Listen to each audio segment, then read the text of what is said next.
I am back to make another Mashmaker beer. Another lager. This one is, jeez, you saw the name of it. I don't even know what it's called. Backthrow Pre-Pro Triple Grain Amber Lager. I'm never going to remember that, Michael Dawson. But it uses different types of grain. It uses, I was going to do the mash, but then I thought I would do this before. See that yellow stuff? I did a quick search on my site, and I don't think I've ever used maize. I thought maybe I did, but I don't know if I have. So I have some flaked maize, and I have some Midwest grown barley. That's something he talks about in the whatchamacallit recipe. And I have a little bit of chocolate rye. I think it's like 4 ounces. This is what I got. 8 pounds raw pills, half a pound Breeze caramel 20, 1.5 pounds flake maize, hoping that's not going to be a lautering problem at all.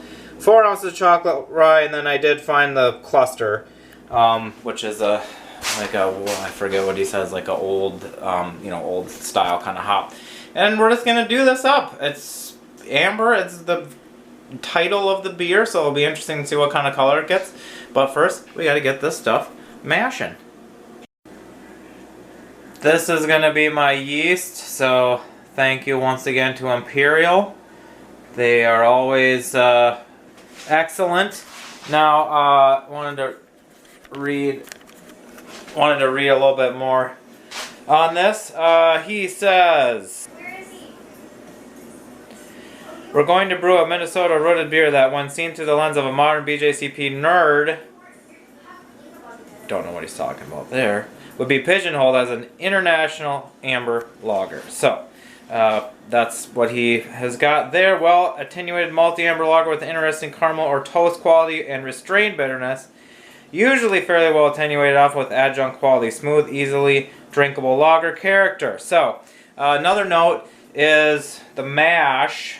He says the unmalted adjunct, which I assume is the flake maize, in the grist will benefit from a longer duration mash time. If you normally do 60-minute, aim for 75 to 90. I'll probably just do 90 for S&Gs. Additionally, a low mash temp will help achieve the high attenuation this style requires. You know, I mean, I did do 149, which was a recommended temp, and to be honest, these Imperial yeast strains, especially when I make a starter, always attenuate well anyway. But so yeah, it's 149. Leave it 90 minutes. Doing a starter, which there's tons of yeast in here, I know, but you know what? The more the merrier, and it'll start faster. And I'll probably harvest this yeast for the next couple batches too. So, you know, the faster and the healthier everything goes, the better. So that is the first running. So it is I don't know, almost like a brownish color. But then the second runnings will be lighter, so, and then it will ferment out. So they're coming in about 14 and a half bricks, which I think is probably normal for my process. This much grain, just over 10 pounds, first runnings. But it also is running out fine, which is nice because there's a little bit of that maize in there. I didn't know if that'd be a problem. I didn't think it would be because there's still 8.5 pounds plus of husked barley. So, well, there's a little bit of rye too, 4 ounces. But anyway, yeah, it's running out nice. And, yeah, let's see how she goes. I just made this, you know, not even an hour ago, and it's already fermenting a little bit. And of course, I thought, I don't actually do this all the time, but why not do just a little bit of a hot scotchy, huh? Why not? It's Friday. There we go. Let's see how this goes. Well, that's about what you expect. A little bit of scotch flavor and a little bit of wort flavor. Alright. Okay, here we are. We have achieved 5 gallons. The Imperial Global Lager strain yeast starter, foamed up nicely and fermented out. It's a real lot of yeast ready to go to work. And here is the color. So I guess it's amber, and we shall see when it's done fermenting. The gravity, I'll get a final reading, final original reading? A final OG? A FG OG? Anyway, you know what I'm saying. But it's looking like it's about 1050. I think Dawson calls for 1052, and I adjusted my grain bill slightly with the amount that he had on there. I think I added a pound of base malt because I knew I would need a little bit more, but it's going to be right around there. My closet where I'll ferment it is 50 degrees, so it should ferment in the low to mid 50s. We will check on that. Should be good. But you know how it goes. You get the yeast in there. Well, actually, here, let's do that. And it's off and running. So, one little swirly swirl. It was just swirling, but one-handed, left-handed yeast pitch. Yum, yum, yum. So yes, close this baby up. Oh, I am going to give it this shot of oxygen because, you know, lager, yeast strain, yeast health. Not yeast strain, yeast health, blah, blah, blah. But we'll get her aerated in the closet, and hopefully by the end of today it'll be going. Alright, folks. We're going to try the Pre-Pro Triple Grain Amber Lager. I'm going to get up my records here to see the final gravity. It went from 1052 to 1.006. I've been getting a lot of kind of those lower final gravities on these. I mean, it has something to do with the imperial yeast, I guess. I'm often mashing a little bit on the lower side for both of these. I'm a fan of dry finishes, as you know. Uh-huh. Actually, you know, now that I say that and realize the 1.006, we'll drink this beer in a sec, but we just drank this Pilsner that was 1.007, and that thing is kind of crisp and dry. I mean, like, tasting-wise. But this one, when I've drank this, I don't recall it being the same way. So let's try. Virtual cheers. Chink.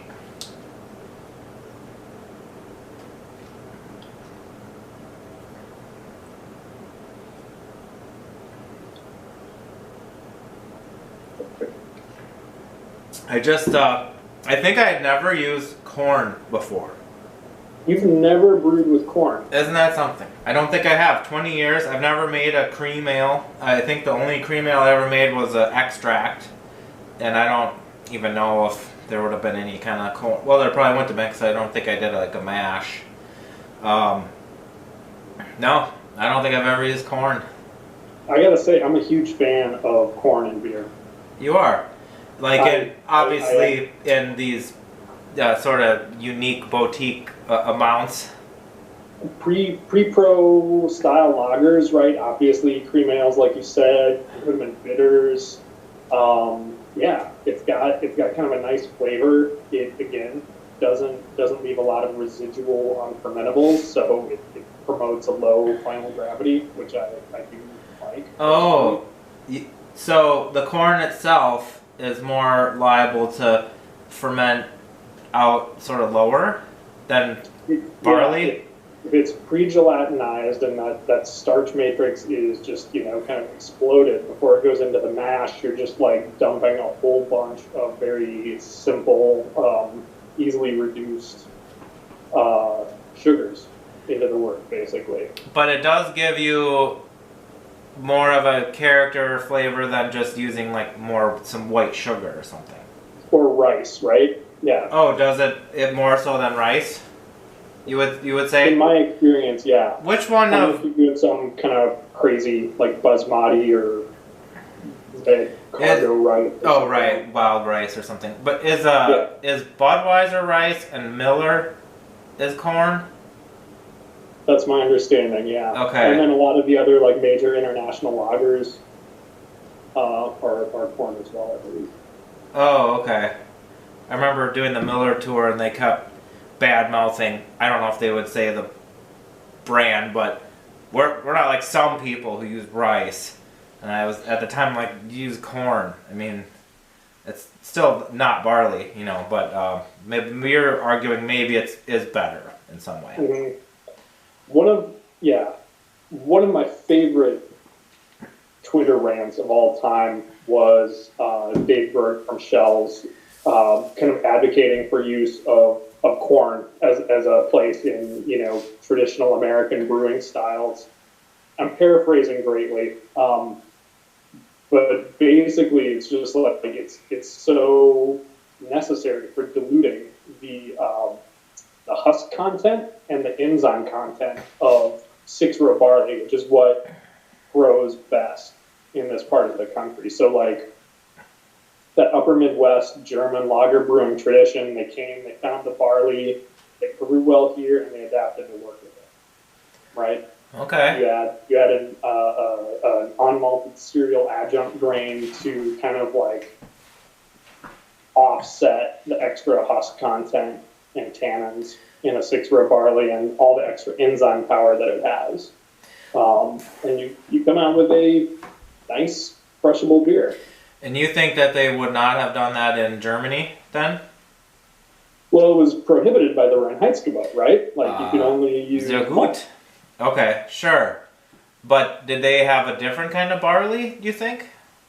2-row. They did? Okay, Mm-hmm. Okay. So this is all... 6-row was, in terms of brewing at least, 6-row was an American invention. Okay. This is a little bit of history I never put together before, even though I've read all these dumb books about early American brewing. I mean, I've read the history of brewing in America and all these books, but I never like put it together in that context. Yeah. Well, I will say that especially early on, I was maybe somewhat anti-idea of using corn, but it's a stigma in craft brewing, right? It was. Well, and especially 20 years ago. I mean, it was like, we are all barley. We don't use corn, and, you know, we don't put fruit in our beer, and we don't do, you know, it was just early days of rise of craft beer. Look where we're at now. We didn't used to put marshmallows and breakfast cereal in our beer either, but here we are. Now anything goes, and... Now corn seems pretty tame, doesn't it? Yes, it does. And it's traditional, like you say, and in fact, I'm really glad that I did come upon this recipe because I like the idea of the triple grain. So there's a little bit of rye, but it's just a 1/4 pound. Otherwise, 1.5 pounds of flake maize, 1/2 pound of Breeze Caramel 20, 8 pounds of our pills. I did find the cluster hop. I think you recommended that, so I did use that. 1/2 ounce 60, 1/4 ounce 20, 1/4 ounce at the end. 1052 to 1006. Now, I mean, I think this has a fairly complex malt character from all those grains. Mm-hmm. Totally. The rye kind of sneaks in there, right? The corn isn't super apparent with all that other stuff going on, but it's just kind of like a nice light body.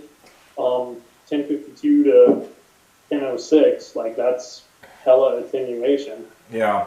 It was Imperial Global Lager. Thanks, as always, to Imperial for hooking us up with some powerful yeast. I mean, that stuff is doesn't mess around. This one might have been... maybe... this one, I think I just used the pack and made a starter, and then I washed it for subsequent brews. But, yeah, I mean, that's... So this is interesting. And like we were talking on the pills video about diacetyl, this was also made from a pack of yeast, made a 1 liter starter, which may or may not technically be enough, but maybe I did the rest better, maybe the fermentation, I mean, I don't know what reason, but this beer just doesn't have that at all either. There's more going on too, right?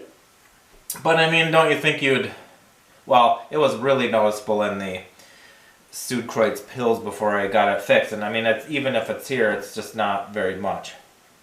Yeah, it's not. It's definitely not noticeable. Now you said you made this beer.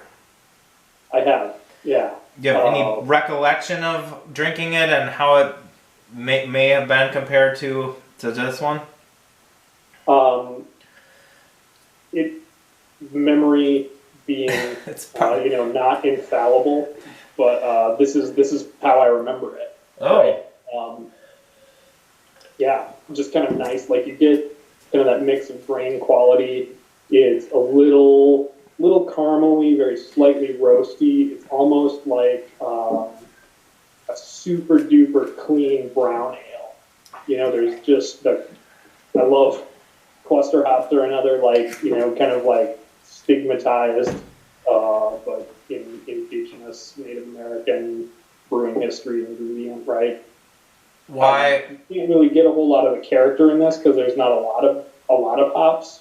It's not a hoppy beer, but Why are clusters stigmatized? Just because are they sort of simple or something? If I remember right, they have a pretty high cohumulone, so the sort of perception that they had was that the bitterness they contribute is fairly coarse. Okay. And harsh. So the one I got was 6. Oh, I'm sorry. Go ahead. I kind of like that about them. I think there are these hops that are kind of like rough and rugged. Brewer's Gold is another one I'd kind of put in that category. Pacific Gem, like we were just talking about in the other video. But in the right style, I think those hops are pretty fun. Yeah, I don't know. I really love this beer, Don. Well, thanks. I mean, I think, just to wrap up the hop thought, like I guess it was half ounce, well, it was 6.9% alpha acid, and it was 1 ounce spread throughout the whole thing. So you're right, it's not about the hops, but there is a bitterness, in the beer. Mm-hmm. It's like just kind of enough to balance. It's like right around 20 IBU or something, right? Like it's not overpowering by any means. No. It's okay. Who's going to look it up first? Yeah, we can do that. 16 to 18. So you got it. I was going to say that. 12.8 SRM, ABV of 5 if it went from Target OG 1052, and I am not a science whiz person. I was going for, around 1050, but I got 1052. I don't know what yours would attenuate down to get to 5%, but at least probably 1010 or so, I would think. Yeah, probably not quite this dry. Well, what I was going to say is this... Oh, what'd you say? I just said this is some rock star attenuation. This is probably more than 5%, right? Possibly, yeah. The reason I wanted to do this is just because it's not a grain bill that I would have ever come up with on my own. And it looked interesting, and I've been wanting to brew at least a few of these recipes this winter out of the lager section. And anyway, and I was definitely getting what I thought was the corn flavor when I was first drinking it.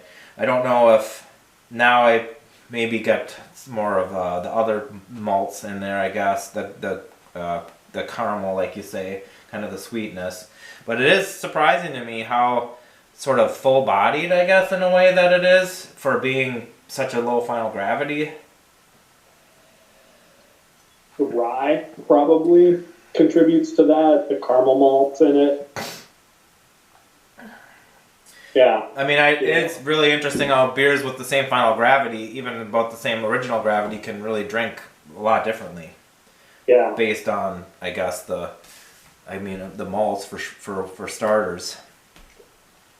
But yeah, I'm happy with this, and it was fun to try corn. And now that we've had this little discussion, maybe some of you people watching have not used any corn, any flaked maize, and you might consider it, and I might, consider it more myself. You recommended a 90-minute mash for having the corn in there, so I did do that, and this was not the one. I think also for the beta amylase activity too, long and low. Okay, It was 149 was my mash temp.